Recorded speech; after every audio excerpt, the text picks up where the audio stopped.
بسم اللہ الرحمن الرحیم نحمده ونصلی علی رسولہ الکریم اما بعد۔ محترم دوستوں اور بزرگوں، جیسا کہ آپ جانتے ہیں میں قومی عصبیت کے متعلق آپ حضرات کے سامنے دین کی باتیں عرض کر رہا تھا۔ دنیا کے اندر فخر کرنے کے لیے دنیا والوں نے بہت ترازو قائم کر رکھے ہیں۔ بہت سے لوگ اپنے مال کی بنیاد پر، بہت سے اپنے مرتبے کی بنیاد پر، بہت سے اپنے حسن کی بنیاد پر، اور بہت سے اپنے خاندان و برادری کی بنیاد پر دوسروں کے اوپر فخر کیا کرتے ہیں۔ میں نے آپ کو بتایا نبی کریم صلی اللہ علیہ وسلم کی بعثت جس زمانے میں ہوئی، اس زمانے میں لوگ اپنے خاندان کو لے کر بہت فخر کیا کرتے تھے۔ مینا اور مزدلفہ کے اندر یہ حضرات حج کے دنوں میں مستقل اپنے آباء و اجداد کے گن گایا کرتے تھے۔ تو رسول اللہ صلی اللہ علیہ وسلم نے اس چیز کو مٹا دیا کہ آج اگر کوئی چیز فخر کی ہو سکتی ہے تو انسان کا دین ہو سکتا ہے، انسان کا مذہب اور اس کا تقوی ہو سکتا ہے۔ تقوی کے سامنے کوئی چیز حیثیت نہیں رکھتی۔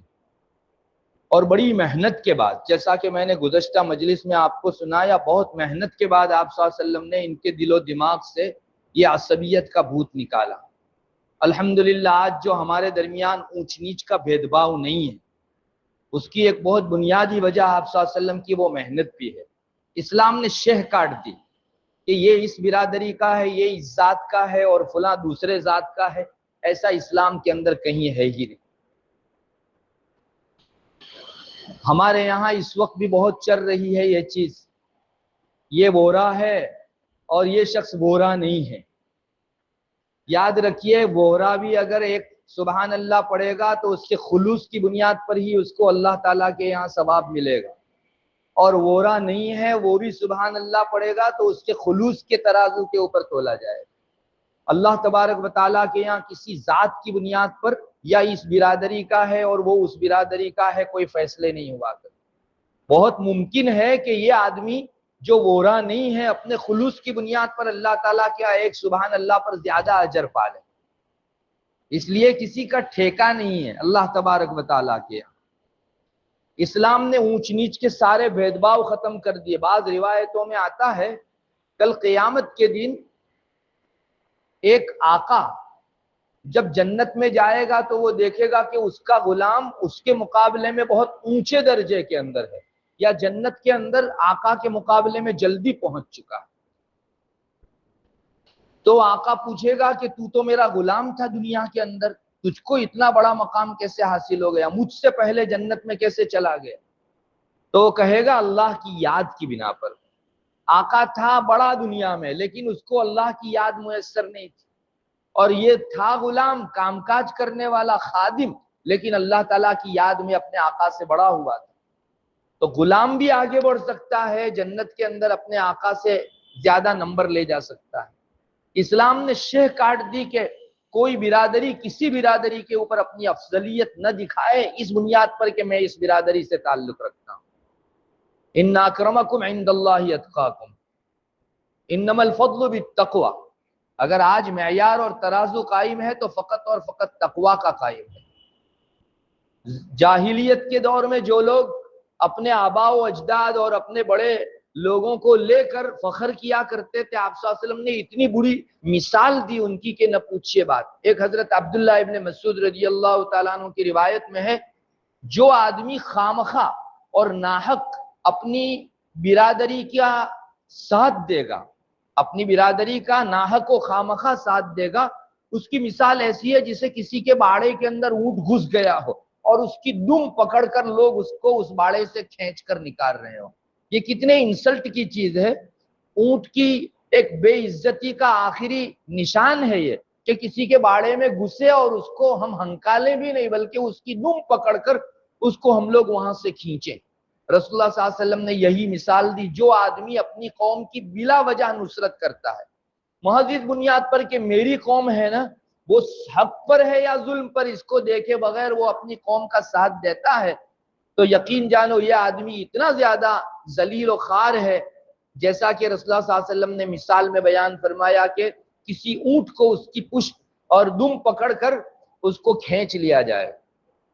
یہی چیزیں بار بار آپ صلی اللہ علیہ وسلم نے صحابہ کے ذہن میں ڈالی، اور ماشاءاللہ صحابہ کے درمیان حضرت سلمان فارسی، حضرت بلال حبشی اور حضرت صہیب رومی کا بھی وہی مقام بن گیا کہ جو عرب کے صحابہ کا تھا۔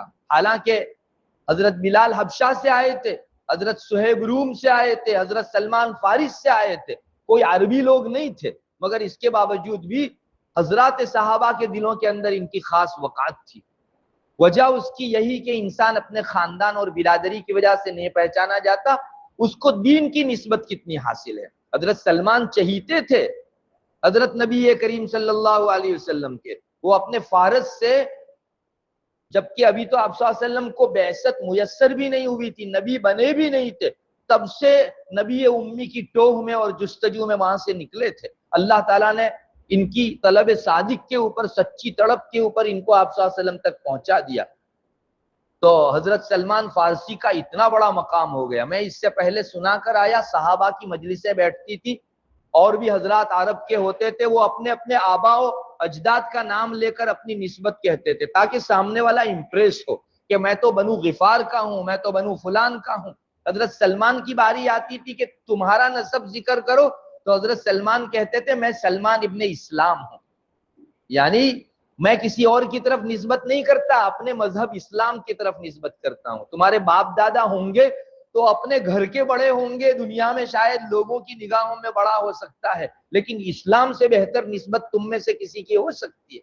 تو وہ اپنے والد کی طرف نسبت کرنے کے بجائے کہتے تھے میں سلمان ابن اسلام ہوں۔ بولو اسلام کے مقابل اپنے باپ داداؤں کو پیش کرو، کس کا باپ اور کس کے آبا و اجداد اسلام کے مقابل زیادہ معزز ہو سکتا ہے۔ صحابہ کے دلوں میں یہ بات بیٹھی ہوئی تھی کہ اگر انسان کو بڑا ہونا ہے تو دینداری میں بڑا ہو، تقوی کے اندر بڑا ہو، ورنہ تو اپنے آبا و اجداد کو لے کر، اپنی برادری اور ذات پات کو لے کر جو لوگ فخر کرتے ہیں، یہ حضرات ایسے انسلٹ زدہ ہیں، ایسے بے عزت و بے آبرو اور رسوا ہیں جیسے کسی اونٹ کے دوسرے کے باڑے میں گھس جانے کے موقع سے اس کی دم پکڑ کر اس کو باہر نکالا جاتا تھا۔ آپ صلی اللہ علیہ وسلم نے یہ ایگزامپل دیا۔ اب آپ سمجھ سکتے ہیں کہ صحابہ کے دل میں اس کی سنگینی اور اس کا گھناؤنا پن اور اس کا برا پن کتنا زیادہ راسخ ہو گیا ہوگا۔ اسی لیے صحابہ سے بہت کم دیکھا گیا کہ انہوں نے اپنے آبا و اجداد اور برادری کو لے کر فخر کیا۔ بعض روایتوں میں تو ایسی سخت بات آتی ہے کہ آپ صلی اللہ علیہ وسلم نہ فرماتے اور روایت میں نہ آیا ہوتا تو ہم لوگ بول نہیں سکتے اپنی زبان سے، اتنا زیادہ آپ صلی اللہ علیہ وسلم نے اپنی برادری کو لے کر فخر کرنے والوں کو ڈانٹا۔ حضرت ابی ابن کعب رضی اللہ تعالیٰ عنہ کی روایت ہے، فرماتے ہیں کہ جو آدمی اپنی برادری اور خاندان کی بنیاد پر اپنی عزت چاہے، اپنے آپ کو میں فلاں بڑے باپ کا بیٹا ہوں اور فلاں بڑے باپ کا بیٹا ہوں ایسا کہے، تو اس کی باپ کی شرمگاہ کا نام لے کر اس کو گالی دو۔ آپ صلی اللہ علیہ وسلم نے فرمایا اس کے باپ کی شرمگاہ کا نام لے کر گالی دو، اور اشارہ بھی مت کرنا بلکہ صاف نام لینا، اس شرمگاہ کا بالکل کھل کر نام لے کر گالی دو۔ یہ آپ صلی اللہ علیہ وسلم فرما رہے۔ مشکات شریف میں روایت موجود ہے، یعنی تم کس چیز پر فخر کرتے ہو؟ تمہارے باپ دادا جنہوں نے جاہلیت کے دور میں گناہ کر کے فخر کیا تھا، اور جو جتنا بڑا زانی ہوتا تھا وہ اتنا بڑا جھنڈا اپنے گھر کے اوپر لٹکاتا تھا، ایسے باپ داداؤں پر فخر کرتے ہو؟ تو آپ صلی اللہ علیہ وسلم فرماتے ہیں اس کے باپ کی شرمگاہ کا نام لے کر گالی دو، اس کو یہ حقدار ہے کہ اس کو گالی دی جائے اور باپ کی شرمگاہ کا نام لے کر گالی دی جائے۔ آپ سمجھو رسول اللہ صلی اللہ علیہ وسلم کا غصہ کتنا سخت تھا، اور آپ نے آخر میں یہ بھی فرمایا وَلَا تَقْنَوْا، کنایے سے کام مت لینا۔ جو حضرات عربی جانتے ہیں انہیں پتا ہے کہ ہمارے یہاں انسان کی شرمگاہ کو، مرد کی شرمگاہ کو جس برے نام سے پکارا جاتا ہے، آپ نے فرمایا اسی برے نام سے گالی دے دو اس آدمی کو، یہ حقدار ہے اس کا، کیا باپ داداؤں سے تم لوگ فخر کرتے ہو؟ اور بعض علماء نے فرمایا کہ رسول اللہ صلی اللہ علیہ وسلم یہ فرمانا چاہتے تھے کہ یہ اپنے باپ کے ان برے کارناموں کو لے کر فخر کرتا ہے، چنانچہ اس کا باپ لوٹ پاٹ کرتا تھا، اس کا باپ کسی کی عزت کو داغدار کرتا تھا، وہ شراب پیتے تھے، اور ان کے آبا و اجداد جاہلیت کے دور میں مردہ کھاتے تھے اور نہ جانے کیسے کیسے کام کرتے تھے۔ تو تم جب برائی کو لے کر فخر کر رہے ہو تو ہم تمہارے سامنے ایسی ہی برائی لے کر اس کا دفاع کرتے ہیں، ڈیفینس کرتے ہیں اس کا۔ آپ صلی اللہ علیہ وسلم نے فرمایا اس کو گالی دو، یہ آدمی گالی کا مستحق ہے، اسلام نہیں دکھا تم کو اپنی عزت کے لیے، اپنی نسبت کے لیے، اور تم نے اپنے باپ داداؤں کے ان گناہ والے کاموں کو لے کر فخر کرنا شروع کر دیا۔ اللہ اکبر۔ رسول اللہ صلی اللہ علیہ وسلم کا غصہ سمجھا جا سکتا ہے۔ جو اسلام گالی سے روکتا ہے وہی اسلام اس جگہ کہتا ہے کہ ایسے آدمی کو گالی دینی چاہیے جو آدمی اپنے باپ داداؤں اور برادری اور ذات پات کو لے کر فخر کرتا ہے۔ ہمیں چاہیے کہ آج ہم اپنی ذات پات کو ختم کریں، اس کو لے کر کوئی آدمی معزز نہیں بنا ہے۔ میں اس لیے تھوڑا زور سے کہہ رہا ہوں کہ ہمارے معاشرے میں ابھی اس کی خوبو تھوڑی بہت باقی ہے۔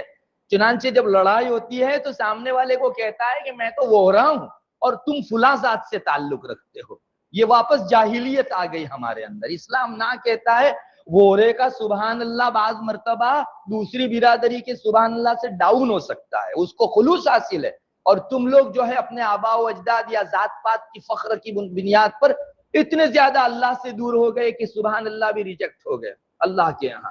اس لیے بہت سخت ڈرنے کی ضرورت ہے۔ الحمدللہ مسلمانوں میں عام طور پر یہ چیز نہیں ہے، لیکن لڑائی کے موقع سے بعض مرتبہ یہ چیز نکل آتی ہے کہ تم تو فلاں ذات والے ہو، فلاں ذات والے ہو۔ اسلام میں ذات وات کچھ ہے نہیں، برادری کچھ کام نہیں آتی۔ اپنے گھر کے بڑے چاہے نبی ہوں تو نبی بھی اپنی اولاد کو کام نہیں آ سکتا۔ قرآن کریم نے مثال دی اس کی۔ آپ کو معلوم ہے حضرت نوح علیہ نبینا علیہ السلام نے اپنی قوم کو 950 سال تک تبلیغ کی، ایک بہت لمبا عرصہ۔ قوم کے بہت مختصر سے لوگ مسلمان ہوئے، اور حضرت نوح سے ٹھٹھا کرتے تھے کہ لے آؤ نا، اللہ کا جو عذاب لانے والے تھے لے آؤ۔ تو حضرت نوح نے اللہ سے دعا کی، اللہ تبارک و تعالیٰ نے حضرت نوح علیہ السلام کو فرمایا ایک کشتی تیار کرو، بہت بڑی کشتی، اس کے اندر جو مومن ہیں سب کو سمو لینا، اور باقی ان پر میں عذاب بھیجنے والا ہوں، ایسا عذاب جو پوری دنیا کو محیط ہو جائے گا اور ڈبو دے گا۔ تو جب حضرت نوح کشتی تیار کرتے تھے تو یہ لوگ وہاں سے پاس ہوتے تھے اور مذاق کرتے تھے کہ تمہاری کشتی کیا کام آئے گی، پانی کا نام و نشان نہیں، چھینٹا نہیں، اور تم اتنی بڑی کشتی بنا رہے۔ چنانچہ عذاب آیا، زمین نے بھی پانی ابلنا شروع کیا، آسمان سے پانی برسنا شروع ہوا۔ یہ ہمارا زمین کا جو گلوب ہے وہ پورا ہر چہار طرف سے پانی سے گر گیا۔ حضرت نوح علیہ نبینا علیہ السلام کا بیٹا کافر تھا، تو حضرت نوح نے پکارا اپنے بیٹے کو۔ ابھی پانی جب بھرنے لگا تو قرآن کریم نقشہ کھینچتا ہے وَنَادَى نُوحٌ ابْنَهُ وَكَانَ فِي مَعْزِلٍ يَا بُنَيَّ ارْكَب مَّعَنَا وَلَا تَكُن مَّعَ الْكَافِرِينَ۔ اس وقت کو یاد کرو جب حضرت نوح نے اپنے بیٹے کو کہا تھا، وہ ایک کونے میں کھڑا تھا، قوم کے ساتھ تھا، حضرت نوح کے ساتھ نہیں تھا۔ تو حضرت نوح نے فرمایا بیٹے آ جاؤ کشتی میں، مسلمان ہو جاؤ، کافروں کے ساتھ مت رہو، اللہ کا عذاب سب لوگوں کو لپیٹ میں لے لینے والا ہے۔ تو اس کے بیٹے کو ایمان نہیں تھا، کہنے لگا قال سآوی الی جبل یعصمنی من الماء، یہ جو پہاڑ دکھ رہا ہے نا اس کے اوپر میں چڑھ جاؤں گا، اتنا تھوڑی پانی اوپر آ سکے گا۔ حضرت نوح نے فرمایا آج تو اللہ جس پر رحم کرے نا وہی بچا ہوا ہے، باقی سب لپیٹ میں۔ پھر جب اس کو ڈبونے لگا پانی تو حضرت نوح نے اللہ تعالیٰ سے دعا کی، اللہ تعالیٰ کو کہا اپنے بیٹے کا ہر ایک کو لگتا ہے۔ حضرت نوح علیہ السلام نے اپنے بیٹے کے لیے اللہ سے دعا کی وَنَادَى نُوحٌ رَبَّهُ فَقَالَ رَبِّ إِنَّ ابْنِي مِنْ أَهْلِي وَإِنَّ وَعْدَكَ الْحَقُّ وَأَنْتَ أَحْكَمُ الْحَاكِمِينَ۔ اے اللہ میرا بیٹا میری فیملی میں سے ہے، اور تو نے وعدہ کیا ہے کہ تیری فیملی کو بچا لوں گا، تو اللہ بچا لے، تو بہترین فیصلہ کرنے والا ہے۔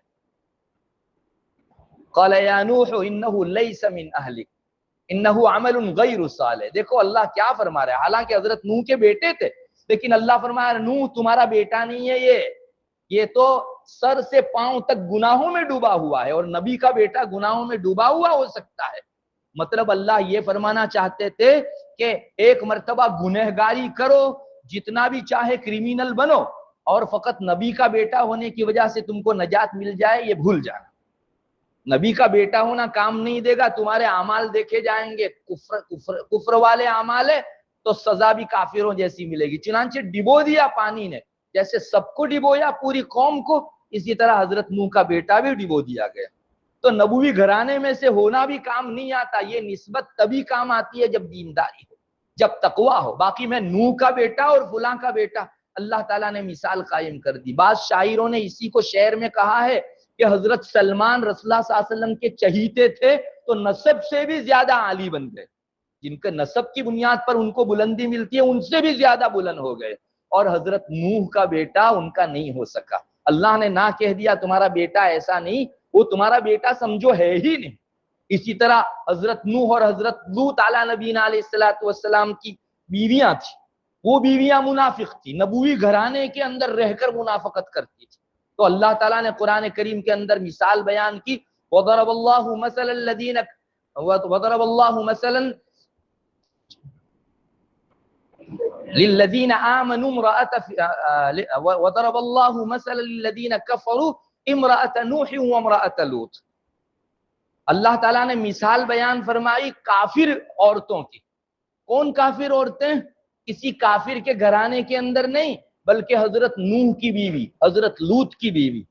یہ دونوں نبوی گھر میں تھی لیکن منافقت سے کام لیتی تھی. تو اللہ تبارک و تعالیٰ نے ان دونوں کو سزا کے اندر، جو عام قوم کو سزا ہوئی، ان کو گھیر دیا. محض کسی نبی کی وائف ہونا اور بیوی ہونا بھی انسان کو نہیں بچا سکتا، حالانکہ یہ گھر کے اندر رہتی تھی. اس کے مقابلے میں قرآن نے مثال بیان کی، مسلمان خاتون کی مثال امرأۃ فرعون. فرعون کی بیوی آسیہ تھی. فرعون تو ربوبیت کا دعویٰ کرتا تھا. ایک مرتبہ بزرگوں نے لکھا ہے شیطان فرعون سے ملا اور اس کو کہا کہ تو نے تو مجھے بھی شرما دیا، میں نے بھی کبھی خدائی کا دعویٰ نہیں کیا، تو خدائی کے دعویٰ پر پہنچ گیا. اس طاغوت کے گھر کے اندر بیوی تھی، وہ اللہ تبارک و تعالیٰ کی وہ چہیتی بندی تھی کہ ساری عورتوں کے بیچ اس کو ایک ممتاز مقام حاصل ہے. کم عورتیں کامل ہوئی ہیں، کمال کو کم عورتیں پہنچی ہے، لیکن فرعون کی بیوی آسیہ کو کمال حاصل تھا، جیسے حضرت مریم علیہ السلام کو عورتوں میں کمال حاصل تھا. بہرحال نسبت کام نہیں دیتی. میری برادری، میرا خاندان، میری فیملی بہت اونچی اور دوسرے کی فیملی نیچی، اسلام میں یہ سب چیزیں چھچوراپن ہے، ڈسٹ بین میں ڈالے جانے کے قابل ہے. تم اللہ کے کتنے قریب، تمہاری برادری اللہ تبارک و تعالیٰ کے یہاں کام نہیں دے سکتی، نسبت تقوی کی کام لگتی ہے، دین اسلام کام لگتا ہے، نیکی بھلائی کام لگتی ہے، فرما برداری کا معیار اور ترازو کام لگتا ہے. اللہ تبارک و تعالیٰ یہ حقیقت ہمیں سمجھنے کی توفیق دے. وآخر دعوانا